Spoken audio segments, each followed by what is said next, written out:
TVN का programme जनता आप लोगन के नाम पर पेश करल जाएगा और आज बीफे है भौजी 29 अक्टूबर और अब समय हो गया है आप लोगन के नाम पर दैनिक समाचार को पेश करने के लिए। तो सबसे पहले हमार सूरीनाम के जितना जनता बा सभी डिस्ट्रिक्टन में तमाम रसोर्तन है radio.त्रिशूल.com इंटरनेट पे गूगल प्ले स्टोर से TVN के ऐप के जरिए फेसबुक पर टेलीविजन कनाल 20.6 पर और यूट्यूब पर आपने इस फकीर को इतना मोहब्बत दिया है ना, आप लोगों के चेहरे की मुस्कुराहट सलामत रहे। और पहले पहले हर एक को अस्सलामो अलैकुम वरहमतुल्लाहि व बरकातहू, राम राम नमस्ते, खुद मेदा खुद नाफन जो नाप स्वीकार एक्सेप्टेर या कबूल कर ले। हम आज एक बार फिर आई गईली जनता आप लोगन के नाम पर न्यूज़ पुकारबे। बाकी आगे जाए से पहले अगर आपके घर पर आज खुशी की बात है ना, कोनो जन्मदिन सालगिरह कुछ भी हो, आपको हम लोग मुबारकबाद देला। अगर आप बीमार बाटे, लाचारी है, तंदुरुस्ती ना मोइबा, घरे बाटे, सिकनहैश में बाटे, आप सब्र करे, दुआ करे आपके लिए कि आपको तंदुरुस्ती मिल जाए। लोग प्रोग्राम को कहीं बहुत बहुत मोहब्बत से फॉलोख करे बेचारन सिकनहैश में भी हम लोग आपको सही कर याद करबे। और अगर कोनो गुजर गे तो आपके दुख में हम लोग शामिल बाटी न, और सूरीनाम में आइले है स्वागत करिल तो के हम लोग। और जा रहे हैं आप तो कहीं से भी आप सफर पे जाएंगे, आपके सफर में आसानी हो ताकि आप सलामती से अपने मंजिल पर आ जाएं। तो जनता हम लोग जब शुरू करीला तो इसी तरह से प्रोग्राम स्टार्ट हुए है आप लोगों को याद करते हुए ना, तो कार्यक्रम प्रोग्राम को आरंभ करते हैं, आगाज करते हैं। तो और आगे चलेंगे आपको लेकर। सबसे पहले भौजी हम लोग वेर बरेख से खिदमत करीला। मौसम के बारे में आज हम फिर जिक्र कर दें। देखो लिखल बा हमारे देश के जनता हलफ बवलत एन बयन इन द मेदाख। तो आज दोंदर दाख के लिए फरमान है, मौसम के बारे में सब बोले हैं कि जनता बवलत रही, संझा के बोले बट के पानी आएगा, एन कोर्ट बोले अनवेर्स बय ये अब मीटिंग है ना हुफ्ते वैसे रहे के दिन बोले झूर और घाम से शुरू भइल, संझक बवलक तो कान सेगा कि रात के तनी संझा के पानी गिरी। दस बोले टेम्परेचर 35 से लेके 38 ग्राद। दस आप लोगन होशियार रहिए, होशियार रहना है आपको, और बेकार में आपके घाम में ना चाहिए निकले, ठीक बा। हमारे देश के जनता हम लोग का और आगे बढ़ीला। और देखो यहां पर लिखल स्टार न्यूज सब तलेक फेर फरबेंडिंग अल्बिना सेंट लोरेंट या सेंट लॉरेंट लेक्सटेल रेपरासी ला गाब्रिएला कन लंगडुरन। जनता ई बात स्टार न्यूज पर लिखल बा और बलंगरेक बा फेर फरबेंडिंग Albina Saint Laurent France Guiana फलोपख रुकल बा। प्रॉब्लम हो गए है। और ई बात एन फेहाफन बहेर सूरीनाम बोलिस बा, बोले दिन्स्ट ट्रेडिशनल एक के अंजाम देवल जा है। फ्रांस खुयानक फेर बहुत ला गाब्रिएला बोले प्रोपेलर टूट गए बा, या देश सभन ऊपर काम करे है। एन अब देखल जाई कि कितना देर लगे है। तो हमारे देश के जनता ये बात आप लोग के नाम पर बहुत लोग हबड़ा कटावे है, इसीलिए सब इसके खबर को सामने रखीस बा कि तनी प्रॉब्लम बा। सूरीनाम के जनता खफाल का स्पेल met schulden plafond।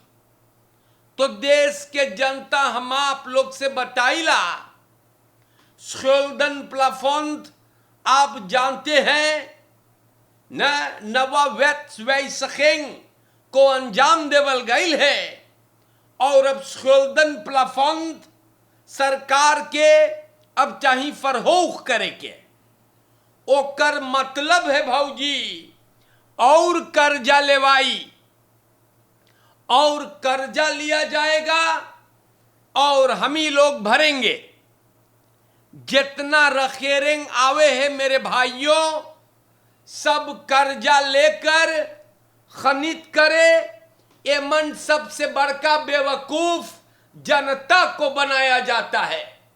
चुनावट के दौरान सभी अपने मुंह बजाते हैं ना कि हम लोग लेनिंग ना लेबे, लेनिंग से देश खराब हो जाता है। और आज schulden plafond को ये लोग फरहोख करे है। मोइबा यही लगा रहेगा मेरे जनता। इसीलिए मैं आपसे कहा करता हूं कि सब चोर है। जी हां, आते हैं अपने गोदाम को, अपने परिवार वालों को अमीर बनाने के लिए और सब जनता के नाम पे जीते हैं। जैसे गोजर ना चपक जाते हैं और खून चूसत है। मेरे भाइयों, यही हकीकत बा। जनता जो नी लोग के चुन के बैठावे, कमाते कमाते मर जाए, आगे नहीं बढ़ते, ये लोग मालामाल हो जाते हैं कब्र तक। प्यारे भाइयों, स्टार न्यूज पर है तो हम आपके बताई देली, संभरल रहियो, कस के कर्जा लेवाई और भरल जाई। हम लोगन भरते मरेंगे।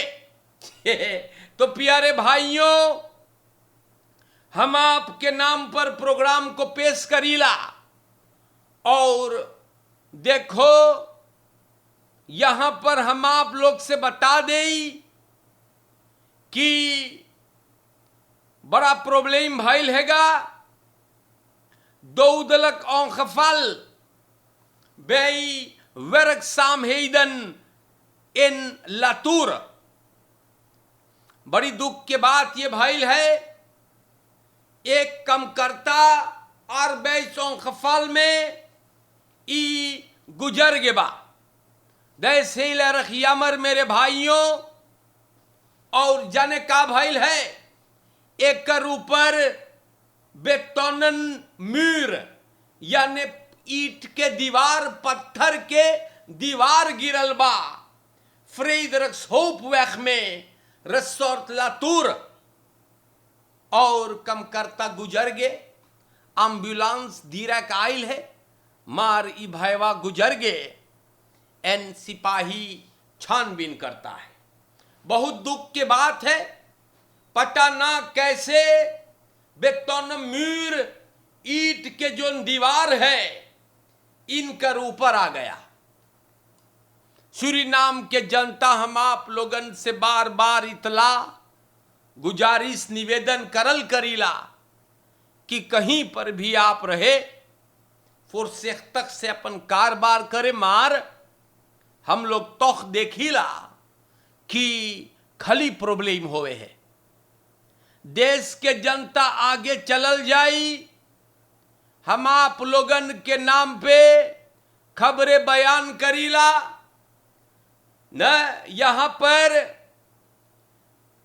और आगे चलते हुए अब हम आई गईली बाटी आप लोगों को लेकर के वाटरकांत नेट पर बेसर bestolen wapen, ja, BBS'er bestolen van dienstwapen tijdens uitje verdachte aangehouden.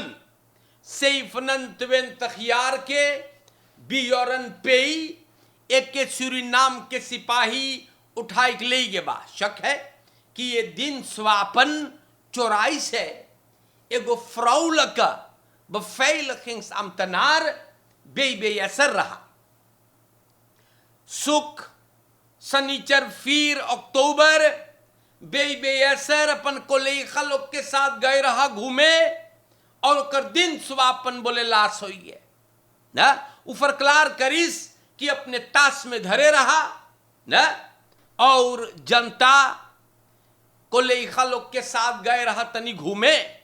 बियोरन नहीं फेवकर कोलेखा के भेटान खसेल्सखाप बार में सबन गए क्लेन द्वारस्त्रात और वहां से बार में से जाने के बाद ना बियोरन BBS'er को लेके गए पेंशन और वो अपन ताश दिन सुबापन से ओतम छोड़े रहा। जनता थोड़ा देर बाद बियोरन गए तमाकू लावे और वापस आयल जैसे कुछ न भइल। सुबह के वक्त में पेंशन में मजा मार कर न फेस करके BBS'er सवेरे घरे बोले कि दिन सुबापन है ना। और सूरीनाम के जनता ये औरत बियोरन से पूछिस बोले हम कुछ ना जानीला। अनखिफ्त हुआ और बियोरन बोलिस बा मान रख के बोलिस कि वापन वो एगो नेफ के देइस BBS'er के अमदा तू ओतो में पहले रहा। सलाख तोफर BBS'er बोले झूठ है। बियोरन गिरफ्तार। तो सूरीनाम के जनता देखो तमाशा ना और ऐसे बात है आप लोगन के नाम पर ही चीजवन हम रखीला ना और देखो खाली तमाशा हो है ना। और आगे बढ़ूंगा आप लोगों को लेकर और देखो बियोरन का बोलत है बोले वो तो में पहली है और अपने नेफ को बोले BBS'er के नेफ के देश है। तो इस सबन के मूड़ी ढील है। देश के जनता ऐसे ऐसे लोग देखो दिन्स में जाते हैं वही खरतीन करप्स आज ना मजाक बन के रह गए। करप्स पॉलिसी सूरीनाम BBS'er करप्स पेनेंटेंशियर अम्तनार सब में आज जैसे गिर गया है मजाक बन के रह गया। डिसिप्लिन सब जो है धंस गए नरदहा में। सूरीनाम के जनता हम लोग का और आगे बढ़प आपको लेकर के भौजी और यहां पर भी हम आप लोगन से बताइल beveiligers van minister Lalini Gopal aangehouden na diefstal uit auto। Suriname के जनता हम आपसे बताइला मिनिस्टर यूथ ontwikkeling और स्पोर्ट के सूरीनाम देश के लालिनी गोपाल जो हेमा मालिनी घट लगे हैं ई बहुत चिंता में बा। जानो काहे एकर दुगो beveiliging मिलिटेर बुत के हवालात में बंद करल गइल बा। ई लोगन दे अनफेयर है और मिनिस्टर के बफैलख करे है। ई लोगन के ऊपर इल्जाम है कि ई लोग मिनिस्टर के ताश में से पैसा चोराई से। मिनिस्टर बोले SRD और अमेरिकान से डॉलर्स एगो एनवेलप में रहा और बोले कि फरदाख्तन तो में गाइल है ताश में बोले हमार और बोले पैसा गायब है। ओपमबार मिनिस्टेरी अंदर सुख करवावे है और ये दोनों मिलिटेर बफैलखर मिनिस्टर के पकड़ाई बंद है। देखो तमाशा मेरे भाइयों, है सरकार में देखो यासदास में कितना चोर है, पॉलिसी में चोर है ना, मेलक सेंट्रल में चोर, और अब मिनिस्टर के बफैलखर भी चोर। अरे खाली चोर है, खाली डाकू लूट खा रहे हैं, देवका की तरह चाल रहे हैं इस देश को। भला इससे देश चली है, नाश करके धरेंगे देवका लोगन। हमारे देश के जनता मिनिस्टर के फैल खैद देखो कौन तमाशा करिल है, पकड़ के इन कमीनों को हवालात में डालो, जिंदगी कट जाए वही में। देश के जनता अब हम आप लोगन से का बोली है, जितना कॉरप्स है सब एकदम गड़बड़ चले है। Politie agent negeert bevel, geld collega's uit en wordt aangehouden. एगो सेशन 30 यार के पुलिसी सिपाही बुधवा के पकड़ा के बंद भइल है।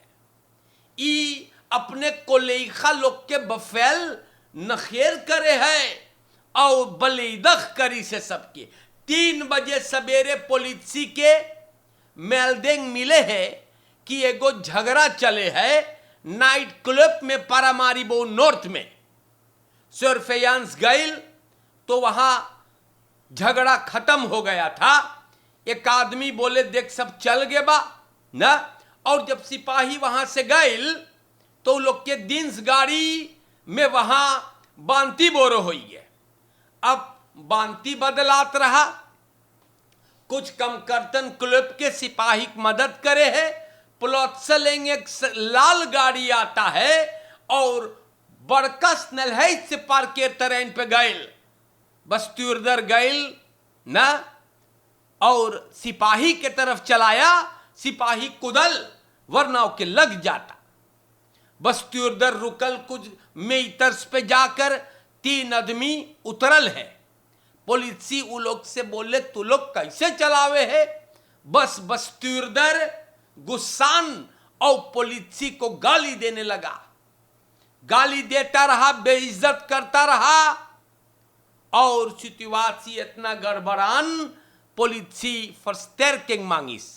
बस त्यूरदर और ओकर दोस्त लोगन के साथ ले गए पुलिसी ब्यूरो। लाटर पता चलल कि सबन बोले एगो के नाम है CS और पुलिसी अखेंड NAI।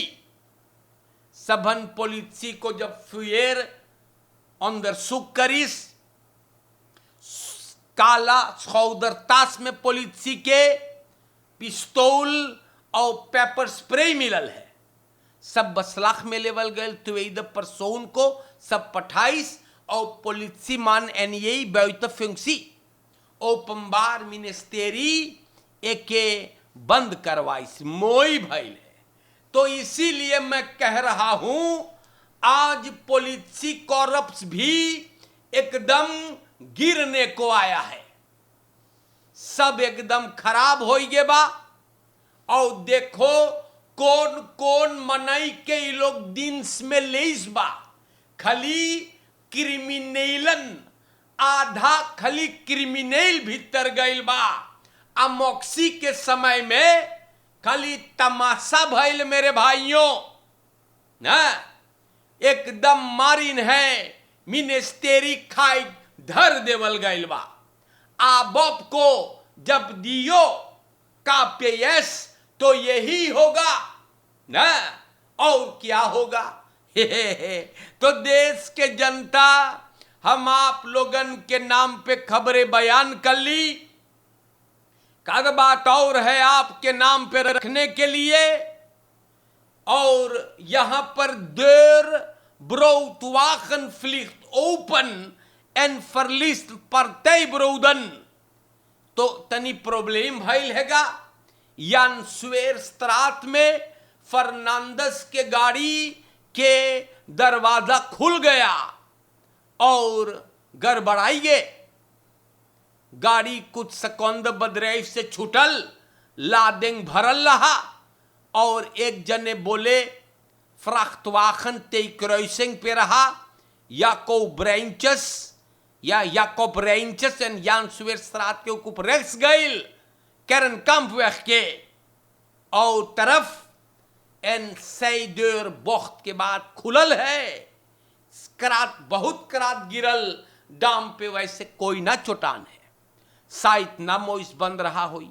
कम कर्तन फर्नांडिस के ब्रेड फिर से करात में धरी और चल गए एन अंदर सुख हो है। ई प्रॉब्लम कैसे भइल बा? तो देश के जनता प्रॉब्लम हो जाइल करे मार चाही फोर्सेख तक से न तुरलक।